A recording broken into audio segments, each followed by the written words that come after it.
رک جاؤ، یہ حدیث سن کر رو پڑیں گے۔ نبی صلی اللہ علیہ وآلہ وسلم نے فرمایا، اس شخص کے ہاتھ مٹی سے بھر دو۔ مگر کس کے؟ وہ 3 کمائیاں جو گھر کا رزق برباد کر دیتی ہیں۔ عبداللہ بن عباس رضی اللہ تعالیٰ عنہ سے مروی ہے کہ رسول اللہ صلی اللہ علیہ وآلہ وسلم نے فرمایا، شراب کی کمائی حرام ہے، زانیہ کی کمائی حرام ہے، کتے کی کمائی حرام ہے، شطرنج یا نرد، ڈگڈگی، طبلے وغیرہ حرام ہے۔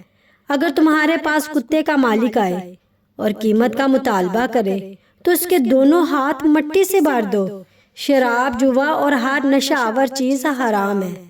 اس حدیث سے پتہ چلتا ہے کہ شراب عقل کی قاتل ہے، زنا عزت کا سودا ہے، جوا وقت کی بربادی ہے، کتے بیچ کر جو پیسہ آئے وہ ہاتھ میں مٹی کے برابر ہے۔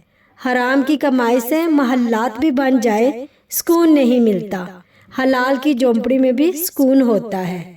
اس حدیث سے ہمیں سبق ملتا ہے کہ حلال کی کمائی تھوڑی ہو تو برکت زیادہ، حرام کی کمائی پہاڑ ہو تو بھی مٹی ہے۔